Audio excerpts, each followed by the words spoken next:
Would you rather be on stage with Shakira or J-Lo? Who would you rather share stage with? Curious.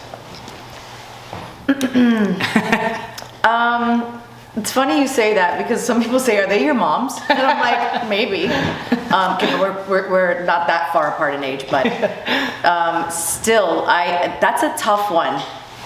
I'm gonna say J-Lo just because, like, I followed J-Lo since I was like young and like the Fly Girl era as a dancer, so I think I have like more time invested in J-Lo. Fair enough. But I would like to be on stage with both of them. Yeah, definitely. So definitely. there you go. That's the truth. Salma Hayek, Eva Longoria, or Penelope Cruz. Which movie are you watching if you had to choose? Salma Hayek. Really? Is that who you met? No, I met Eva. When I lived in California, my bestie owns like the spot, the Cuban spot, La El Floridita, and I was causing trouble on the dance floor. No way. And Kelly Slater caught my eye, and I was like, "Ooh, Kelly Slater!" And then I didn't realize who he was with, and I was like, "Oh my God, it's Eva Longoria!" And I kind of was like shocked a bit, and she was just like, I was like, "Oh, I didn't even know how, I didn't realize," you know what I mean? But it was like, she's beautiful. That's amazing. But no, Salma Hayek. Salma Hayek. There you have it.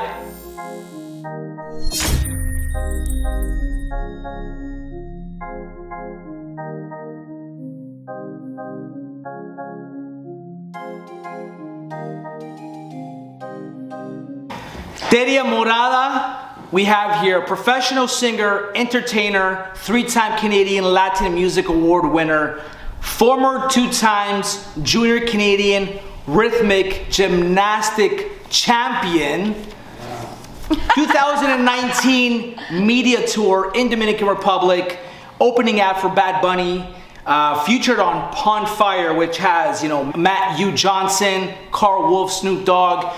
I can continue introducing you because your resume is huge. Your catalog is major. You're honestly one of the artists that I was like, I don't even know where to get started. I went down your Instagram page. It took me forever to get to the first, because that's what I like to do. I like to go down and see what's going on. And so, look, when I say everything I just said right now in the intro, what comes to your mind? Like, you've done a lot. Like, are there any feelings or anything that you think of? Are there any memories that you can think of anything I just mentioned right now that like clicks? Everything. Everything, right? I could only imagine. Yeah. Now, the reason why I say this is because your very first post, June 27th, 2012, it was a dancing pose. Okay, so how did the love and passion... This guy did his homework. How did the love and passion ignite with your dancing? So that was your first post. You do a lot of dancing and music, but I want to start off with dancing. So 2012, is that when everything started with you? Like, I want to know how everything started. No. Give me the root. No, Give me the root. No. Okay, bring us back. The root, when I started to walk, like kind of wobble, I was dancing. Wow. So then at 3, I was already in ballet, and at 8 in rhythmic gymnastics, at 12 Canadian champion. And dancing was always constant, but it was kind of in the background when I was doing gymnastics. And 2012, maybe just when I got on Instagram, it actually was a dance page. And then I started another page, and then I swapped pages. Okay. So that became Azúcar Picante Entertainment's page, kind of like my entertainment company dancer page, and then Teria Morada Music kind of took off. So I did a little switcheroo, and here we are. But 2012 is probably... I was dancing with Francisco Vasquez in Los Angeles at the time, and that was a big deal for me as a salsera, especially from Toronto. Wow. And like I took on LA style, like almost, I learned that last. Like that was the last thing I learned as a salsera.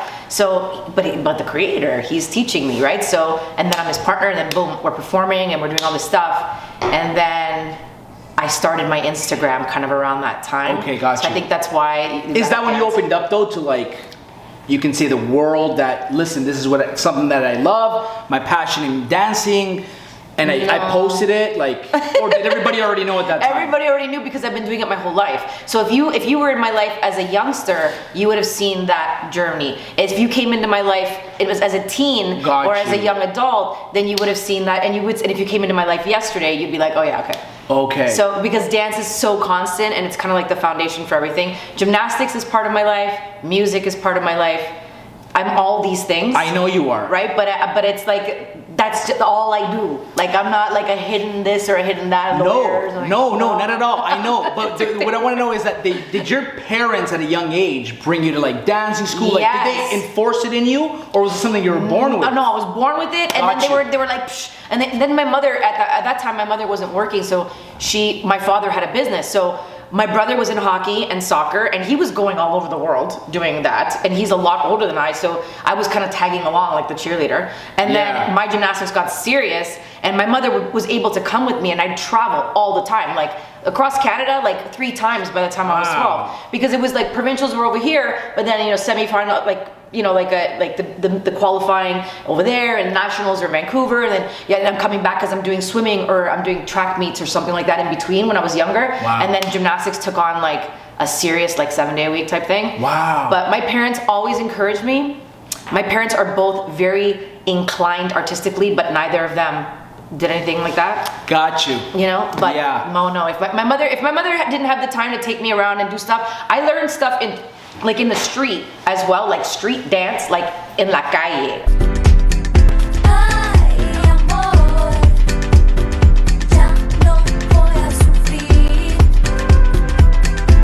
I'm so lucky that I've trained with everybody. I know, and that's what I was telling you. Your resume is huge.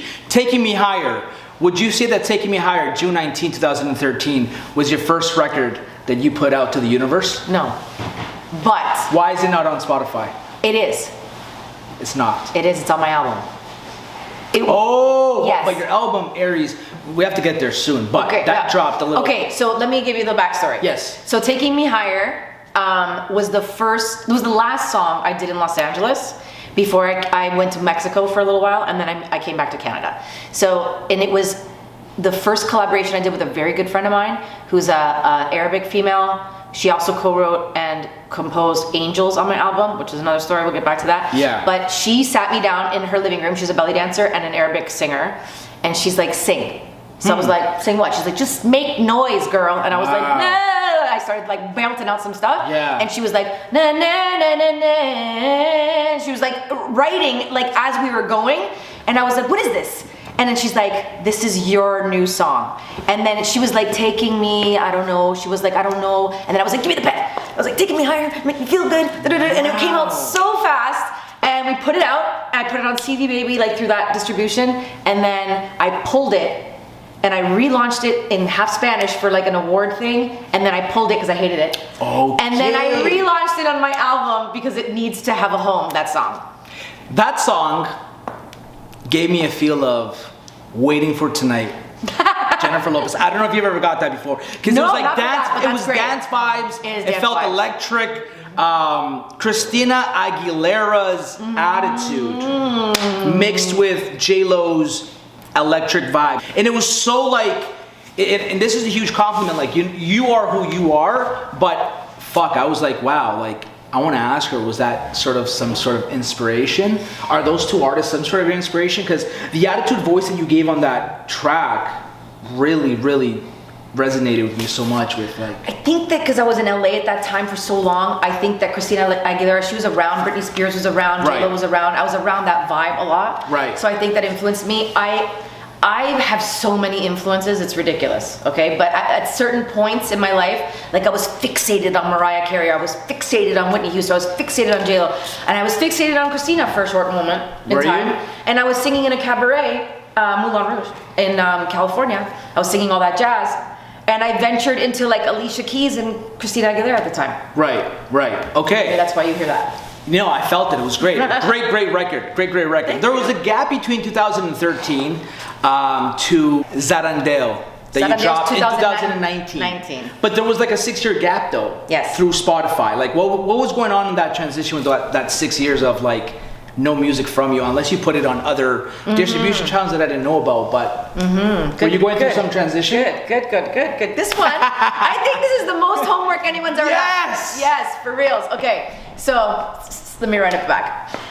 Curious. I did another song right before Taking Me Higher, Salvador, and that's all over Spotify, like in 20 different compilations with a DJ in Dubai. And that resurfaced after Taking Me Higher, got licensed after that. Yeah. So I think it kind of started to float around. And then I was in a group called LSA, Latin Supremo All Stars, and they pulled their album. And that's why you probably didn't find that, because it was. We were like a Spanglish Black Eyed Peas. It was a two guys and me. And if you dig, you'll find pictures of us. And we were a cute thing. Like That's amazing. We were like a vibe, okay? And Mi Vida Mi Amor. There's a couple of music videos, cool. And then it just came crashing down. It just did not work. I'll skip that. It's okay. Yeah. I'll cut it all out. But we're all good, you know. Yeah. We're all good. Yeah. Excuse me. And then my mom passed away. And then I got married. Okay. And then I kind of like stopped everything. I was still in gymnastics, but I kind of stopped everything. Like I was dancing and doing shows, but music stuff wasn't there. Got you. And then something came up with like an Indian producer friend of mine, and I did this like really adult contemporary kind of Latin vibe, but really not my genre thing. And I was like so turned off by the outcome. The song was great for what it was, but the video and stuff attached, it just wasn't my thing. Like it just didn't show me in the best light. Yeah. But you know, people, you know, sometimes you have like fat days, ugly days, absolutely, off-key days. It happens. You know what I mean? I rehearsed my ass off, and I try to be ready for everything. But you know, I was like in a transition, and then I got separated, and then I got divorced.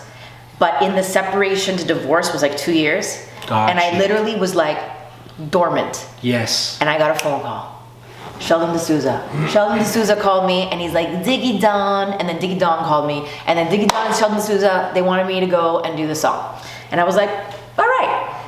There goes that new project that leads me to a nightclub that's having an event, and they want me to perform. I get there. Who walks in the door?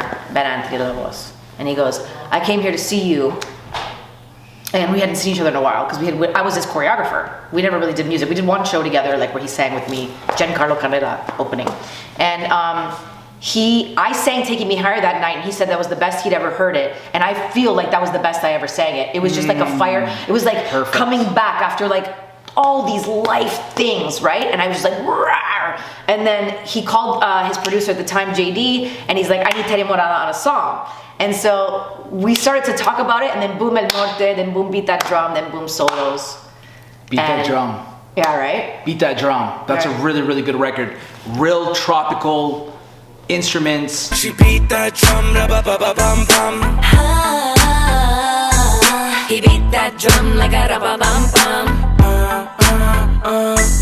Like, who produced that song? The original is Sheldon Moore, who's DJ S-Love. Okay. Who also worked with Snow. We kind of went on tour back in the day together. Wow. And then got reconnected through Ben. I actually walked into his studio and I was like, I know you. And he was like, oh my God. And I was like, oh my God, because it had been like so long. And then there was a picture of me on his wall. And he's like, from the tour. And I was like, oh my God, it was me, him, and Snow. What? That's crazy. I was like, dude. And then Beat That Drum was born in that studio. We put an Afro kind of vibe with a drummer and sped it up with my producer, TJ Habibi. So that's the second version of the remix. Got you. Amazing. Show me what you got. Then maybe you can get with it. Zarandeo seems like a record that should have been and should still be on TikTok with some sort of dance challenge. It has, you know I have a dance to that, right? I don't know. Okay, well now you know. See, like that's what I thought though. Right away, I was like,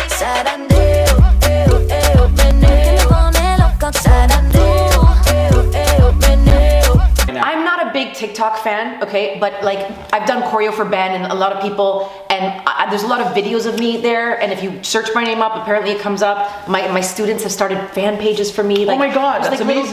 There's cute little things there, but I don't personally have a TikTok. I have my own ish. That's another topic. Yeah. But I did start a couple of dance challenges as per the kids' requests.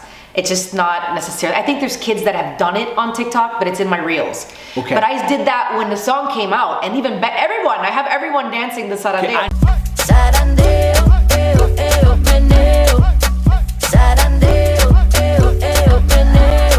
made the dance immediately when I made the song. And I made the song with Medilandia, and when we were in the studio, that was like my first, like, after Norte, that was like my first solo thing. It was just me and Medi, and then we had like a one day where a photo, like a friend of his was there taking photos of him, and he was listening to us, and he was like, no hay nadie que me pone loca como tú. And I was like, damn! What was that? Wow. And then I sang it back, and I was like, can I use that? He goes, well, yeah. So I went in there, and then we wrote the pre-chorus, and I was like, this is sick. And so I ended up giving him a cut of the song, and he ended up doing my video. Teria Morada, Montreal, big up. Big up. What's more natural to you, like writing songs, making music, or dancing and coming up with some routines? What's more natural to you? Okay. Because it seems like you're writing quick, like songs. I am. But the thing is that I'm gonna be honest. It's probably harder to teach them dancing. I'd say. No, listen to me. When I'm a born choreographer. This is not like no whatever. This is just the way it is. I realize what I'm born to do. Okay. I can choreograph, and if you ask people that know me since I was a kid, like my friend Madonna, she was a rhythmic gymnast. Her name was Madonna. She's like, do you remember when we were 8 years old and used to make you do Michael Jackson on your mom's bed? I'm like, yeah. Or making acrobatics into Michael Jackson. So my cousin also is like one of the best poppers in the world, Frank Boogie. And so back then we were like we were popping, okay? And so I started. Any breakdancing? Yeah. Amazing. I used to break dance too. Totally. Well, Frank Boogie's like one of the best poppers ever, and he's my cousin, so I have to know how to pop. But yeah. There's definitely some. I teach popping even to my students. So yeah, basically that started when I was like 8, and I was doing choreography for other people and stuff at a very young age. So I was like, I can listen to a piece of music even if I don't resonate or feel it. I will choreograph the shit out of it. What's the process like though? Where do you get started? It makes a story in my head. Okay, so look, you play me da da da da da da, and I'll listen to it. Even if it's just this, I'll be like, and a story immediately forms in my brain. Immediately, and then I'll just get up, and then that's it. Like I start. And sometimes it's a little difficult because I have too many ideas. It's like a feed of ideas, right? And then I have to decide. I'm like, oh no, take this one and take that one and take this one. Don't take all of them. You know, and I have to play around with it. Right. But I think it comes more naturally. Yeah, you got to be born with it, and then everything else plays its part after practicing and what have you. But is there anyone like particular that you watch that you like on the rise? You as a little girl, like that you watch maybe YouTube videos or movies? Paula Abdul, Janet Jackson, J Lo, of course. Michael Jackson, hands down #1. Yeah, like 100%. For me, like I followed his whole career. My cousin's a huge Michael Jackson fan. Our cousin, like, he's like a cousin, not really a cousin. He's like a cousin by association, a really dear friend of ours. Got to dance for Michael Jackson. I met, Daniel Celebre. He did, he was doing the movie, and then Michael passed away. He's in the movie. If you watch it, you'll see him. He's like, I'd like to funk for Michael. He talks like that. He's crazy. And he's like, Toronto, T-Dot. That's crazy. That's crazy. He danced for him, and I mean, I would say the Jacksons, just like, you know, but Paula Abdul too. A lot of people called me like little Paula. I got to meet her in Los Angeles one time. She saw me perform. Debbie Allen, she saw me perform too. Like that freaked me out. I was like, I was doing a salsa solo at this event, and I was like, holy shit. Holy crap. Debbie Allen is in front of me, and I was like, That's amazing. That's amazing. April 19th, 2020. We just spoke on it. Beat That Drum. Like I said, it's really, really tropical. You have Ben Anthony Lavos and Sahab. Shout out to Sahab, my guy. Shout out to Sahab. So, you know, you did a dancing festival with Revolución Musical. La Revolución. And then you did a Persian bridal. Is that where you met Sahab? Like, where did that relationship come from? Because now looking back, you guys have a relationship from back in the day. No, yes. Okay, so in California, I got into the Persian community because one of my good friends, the Veronica, she's Latina, and she was like immersed in the Persian community. Yeah. So she taught me some Persian stuff, and then I started like doing all this, like major Persian artists, had no idea who I was on stage with. Yeah. And then I started figuring out, oh my God, there were like 30,000 people. Where the hell are we? Wow. And so I started to figure, you know, figure out the Persian culture and really embrace it, and I started to like really get like jobs. And then I started singing in Spanish, Farsi, Armenian, Arabic at these events where they had like Persian stuff, and I started to get into the familia. So I came to Toronto, and Maximini, who's a big comedian, Persian comedian, was performing, and he had Sahab Habibi. So we're sitting in the change room and we're looking at each other, and I'm like, "What's up?" He's Really? like, "What's up? What are you doing?" "Nothing. What are you doing?" "You playing drum." "Oh, okay." We were just like looking at each other like, all right. And we started talking, whatever. Exchanged numbers, called me for a gig. I went to the gig and he was like, "Girl, you got the moves, man." And I was like, boom, and that was it. It was like Azúcar Picante or Habibi Picante when we do shows together. Yeah. And we've been doing stuff ever since, like all kinds of stuff, from Persian, African, Latin, you name it. I know. And I had to have him on the track, so. That's amazing. That's amazing. 2019, 2 awards, Canada Latin Awards. How did that feel? How did it feel to win an award? And who did you thank? I'm curious, because I didn't watch no speech or anything. But like, what was it feeling like to win an award? Oh, this is complicated. Let's just say it was a fantastic song in the moment. Fantastic song. I love the song, and I think it deserved the award. It was a great experience. I've won many, many, many awards in my day. Mm-hmm. That was a little different. And since then, I've seen the ugly truth of what it really is behind the award shows. And I chose to step back from that entity here in Canada. Mm-hmm. And I no longer am part of it. However, at one point it was like, ooh, and then, you know, I'm like on to like awards. I mean, I love getting awards. It's so great to get recognition for your things, you know, but it's not the make it or break it at this point. Like I have a whole room dedicated to awards. So if I get another one, great. And if I don't, I don't, but I'm aiming a little higher now. You got to see behind the curtains and what really goes down. Alicia Keys just said this on Drink Champs. She says that, you know, like, cause they were talking about her Grammys. And she's like, I don't even have my Grammys at my house. Like, I don't even know where my Grammys are. That doesn't signify like what I've done in my career and what I'm going to do. Oh yeah. That doesn't staple anything. Like, she just was not having it. She didn't give a fuck about these awards. Yeah. For anyone watching here that wants to dance, wants to get in contact with you, you know, wants to be a part of your team, essentially, like, what can they do to have that opportunity to dance with you? Reach out to me on Instagram, Teria Morada Music, or on my dance page, Azúcar Picante.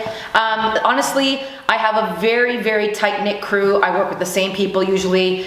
Very loyal. Usually my people are loyal to me. Yeah. However, this last year in the pandemic, I hired a couple of different dancers who I've worked with in other things, but they never danced for me as a singer.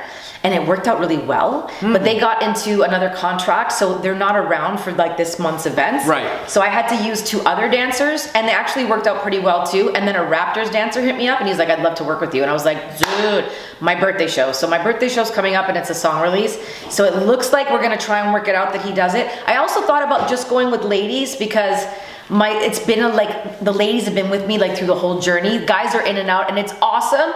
But I'm still on the fence, but I usually stick to the same. However, if, you know, for my dance company and for myself as an artist, like I'm open to working with all kinds of people. Háblame pero sin la boca, bailame que tú me provocas, solo falta que se apague la luz. Zarandeo, meneo, que me pone loca. Zarandeo, meneo. 2020 was a year where you were non-stop dropping records. Yeah. Okay? Why 2020? Come what may, todo ben, todo bom. Tudo bem? Todo bang, todo bom, Tudo todo bem. bang, todo bom. Brazil infused. Oh, my ex-husband was Brazilian. Brazilian infused. Enough said on the Brazil funk track. Tranqui. Tranqui. That was like big one. Oh, that was and then we have Solos, which is it's such a fucking good song. My God. And the cover of the song is there's a lot of nudity going on. So we wanted to do like a Adam and Eve kind of vibe, right? But we were both wearing underwear, but they just photoshopped the underwear out. Are you sure? Listen. You guys judge for yourself. I'm gonna put it on and you guys judge. Comment down below. Listen, we were in Nobleton in my aunt's amazing backyard, okay? And the neighbors did comment to my aunt, "Are they filming a porno back there?" And my aunt's like, they're doing my niece's album cover. And so we had a sheet between us, but I mean, it It was fine. Do people ask you though, like, is there anything ever going on with you and Ben Anthony? You get that a lot. Listen, I'm sure you get that all the time, right? Ben and I had yes, we did, and now we don't. Yeah. And there it is. Okay. Well, there it is. From the horse's Stop mouth. asking, you nosy people. All right. No, but I mean, you could see that there was like a very strong connection, and you know, things come and go. Yes, absolutely, absolutely. So being in the industry for so long, in the entertainment industry, what still gives you butterflies, like right now? From when you started, like right now, like what is still giving you butterflies as we speak? Either it's performing, creating music. You know what? It could be a lot of things. And you know, I've been in the studio and I've been like vibing with my crew of like, you know, my producer, you know, my co-writers, whatever. And there's been moments where it's like, holy shit, what did we just make, right? There's been a few of those. But I'd say like stepping onto the steps of the stage and walking up and like doing the mic check or like just, you know, hearing the crowd. Of course, I'm so used to being on stage that I don't get that like nerves where, you know, I'm freaking out. However, I did get a little nervous this March before my first concert because I had been off for a while. And I got a little bit of nerves, but it wasn't like bad. It was just like a little more than normal.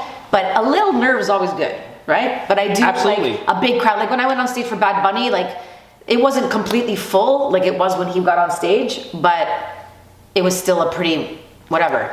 But I'm gonna tell you, the biggest butterfly, I mean, there's been lots of butterflies, okay? For sure. Throughout the whole career. Good ones. One of the biggest ones, I have to tell you. Tell me. Tell us. Beyond the Views Podcast, episode 35. You know what time it is. Let's go. New Year's Eve. City Hall.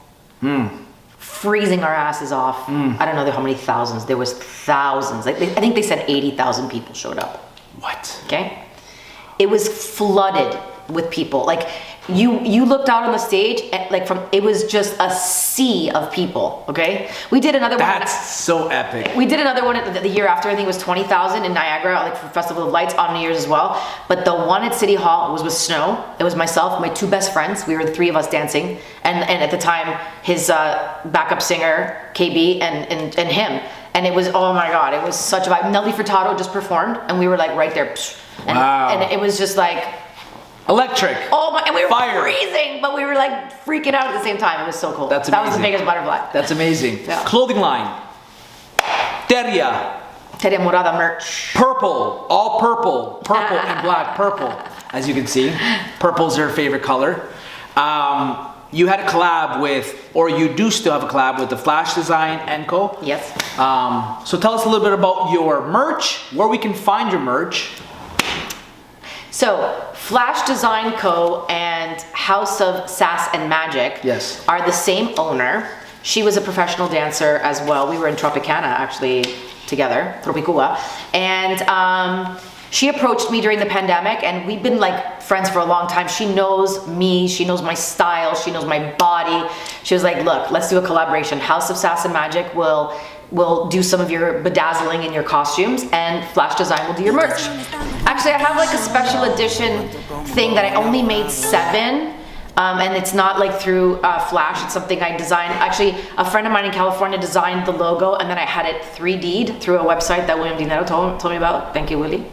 And so I have the Cobra sign. It's like a TT Cobra. It's like a TT and a snake. Cool. Amazing. And we're having a special edition, only 7 of them at my birthday. Okay. That will be selling there. Special edition TT. We are gonna drop the link. You guys go check it out, cop some merch. La Rumbera Sensual was your single for the album Aries.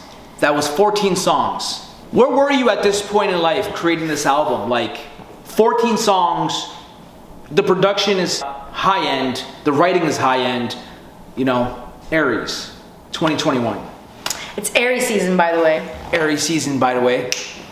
I wanted to put out the Aries album on my birthday. It was a dream of mine. I'm wearing Aries ram horns that Stacy from House of Sass and Magic made. Purple, custom made with diamonds on it. And William Vittoria did my photos, and we actually took film, and I was moving. like this. Yeah. And then I watched the film and I froze what I liked. Oh. And I took a bunch of screenshots and then I made a decision. It was the one with my hand. And I was like not wearing a top. I was covering like with hair. It was supposed to be like a natural thing, but not sexy, Whoa. sexy, but whatever. And I was Yeah. like trying not to like, you know, but it was, I was really pleased with that. And in the album cover, it's all symbols that have something to do with me. You had some sort of horns and stuff. Yeah, so the horns is the Aries ram horns, Gotcha. right? And on the album cover is my rising sign and my moon sign and like things that mean a lot to me, like gypsy, the evil eye, like a lot of different like things. My birth time, which is 10/10. My birthday is 4/6, which is also a 10. Wow. So like I had some numerology shit on there, you know. That's amazing. And the songs, some of them are old, like Taking Me Higher. Yes. Okay, like that's an old song that, and then there was a couple of songs that I used as like extra tracks. Right. But the writing happened during the pandemic. Myself, my producer TJ Habibi, and Ben Anthony. Most of the time we were in the studio together and we did the Gemini EP for Ben and the Aries album for myself. And it was kind of like a co-thing. Right. There was a lot of collaborations on it. It was just like one big warm ball of energy. And I could only imagine. I'm really proud of it. And actually, the one song, Mediterranean 2.0, a former producer of mine who is now a producer of mine again, Alonso Mendez. I love you, Alonso. He remixed it into a dance version, and now we're gonna like do another album. Amazing. But it's a little bit of a different genre, but that song is still, the remix still has to come out and stuff, so there's still more coming out on that, but so that's spawned off of something. Right. But I think that already I've evolved since Aries. Gotcha. So TT Cobra that's coming out now. When is it coming out? April 8th, and I'll be performing it on April 9th at the party. That one is an old track by William Dinero. It's hardcore though. I'm excited. Let's go. And I just wrote it now, like, and we wrote it fast. Actually, okay, wait, let me give you a little backstory. Yeah. There's another artist who did this song, Dinero. Okay. RJ, La Melodia. And he and I did a remix of Dinero that we never finished. So this is kind of like a respuesta. It's like like an answer. Remember like old school answer songs? Like, yes. Yeah, the Scrubs, Creep, you know what I mean? Like that whole thing, right? But sort of, but it's really about the dirty dealings of the business, of the music industry. And there's parts of Dinero that have been fused into the Cobra song. Gotcha. I love it. I can't wait. We can't wait. You better send us a link. Than my other stuff. Well, we want to hear it. We want to hear it. We're ready. Did your journey play out the way you expected it? Hell no. The way that you envisioned it? No. From the moment you started? I'm laughing because it's like... There's no way, right? No. Left, right, up, I mean, I make plans and I make goals and I attain those goals, but I get thrown. Yeah.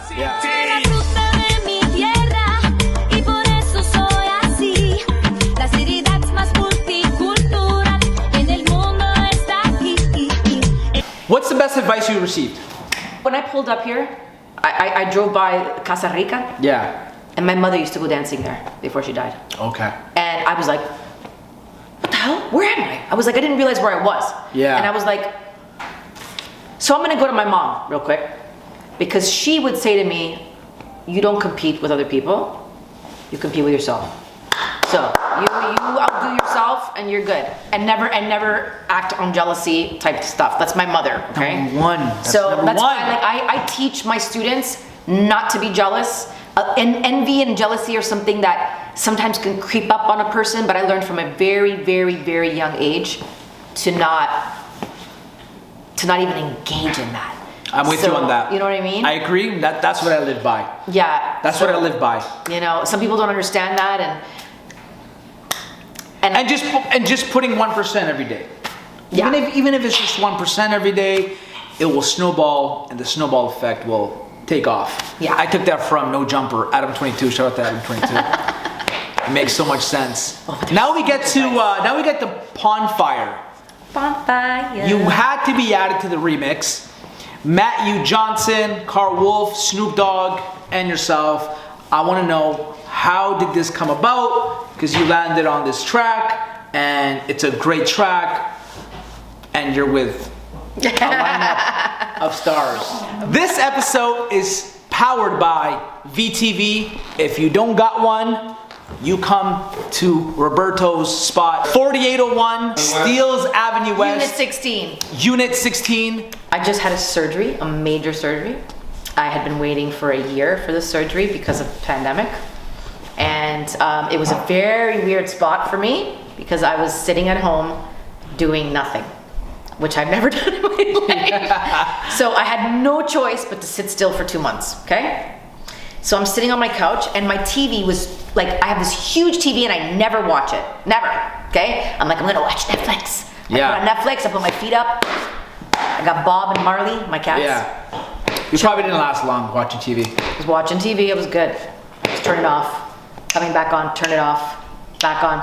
Bing, bing, bing, and I'm getting messages. And I'm sitting there and I'm staring at the ceiling. I'm like, this is not fun. Yeah. And I see in my inbox, hey, I love your stuff. I know you from Snow, and I've been watching you, whatever. I'm looking for a Latin dancer type girl to sing on a remix. Are you interested? And I'm like, hey, what's going on? Sure, what is it? Sends me the track. Snoop Dogg, Carl Wolf, and himself. And I'm like, fire. Sure. Fire. Why not? So he's like, okay, this is what I'm looking for. This is what I want. Da, da, da, da. I was like, okay. But when I'm inspired, or if I have a little fire under my ass, I'll be like, okay, hold up. Next day, I wrote it. I was in the studio next day, recorded it, and sent it. And they were like, you're done? I'm like, I am. Wow. Wow. And they were like, okay. So then he listened and he was like, that's it. It's a wrap. And I was like, all right, good. I'm feeling it. I was loving it. So I went in my studio and I did it in my studio with TJ, and came out good and everything, and I sent it over. And then 3 weeks later, we actually picked a date. We were gonna go January 1st to drop the song, and they were like, you know what? Let's wait till Valentine's. So we waited till Valentine's. The other producer on it, Audie Hewitt, he, Rhythm Soul, he said, you know what? Can you try something for me? And I was like, what's that? And he sang me this like completely different thing, like super R&B. Yeah. And like in contratiempo almost, like Matt was like here and I was like, na na na na na na. It was like so over there. And I was like, okay. I'm hearing it, but I wasn't sure what we were gonna do with it. And I was like, are you taking my part out? And he was like, oh, hell no. I was like, oh. He actually chopped up some of my part and put it in the hook, left me the last verse, and then added me in the intro, which was in Matt's verse. So he just added an R&B part. So I like do this R&B part and then this other like kind of reggaeton kind of whatever kind of vibe. And even I sing in Arabic because Carl Wolf says Habibi. So I was like, There's an old Arabic song, Habibi Hayati. So I sang like a little piece of that. That's amazing. Yeah. No, good record. Yeah. Shout out to Matt Yu. We just connected. Great record. Congratulations to every single one of you. Is there a music video coming for this record? We've been talking about it. It has to happen. I know. Stop talking about it. I know. You guys need Well, one. because we were talking about it during like I was in lockdown. Fourth Gotcha. lockdown. I was like, And Matt Yu is in the States. Yes, he is. So he's actually in Texas, in El Paso. I was spending some time in El Paso. He's in my old little neighborhood. I didn't live there, but I was like spending some time there. Yeah. He is from New York, and he spent some time in Toronto. So we're trying to bring him back to Toronto to see if we can do something. We tried to actually make something happen on New Year's. It was just too fast because everything happened really fast. Yeah. And it'd be nice if we could all do a show together. Absolutely. That would be fire. I want Fun tickets. fire. I want 10 tickets. No problem. Right away. Episode 35. Your boy Cito. Teria Morada. Ya tu sabe. .com. Yes, I'm gonna drop all the links. I appreciate you watching the show. Unas salsitas, bachatica. We're good. Let's go. Episode 35. Beyond the Views podcast, the #1 podcast in the world. You know that. Let's go.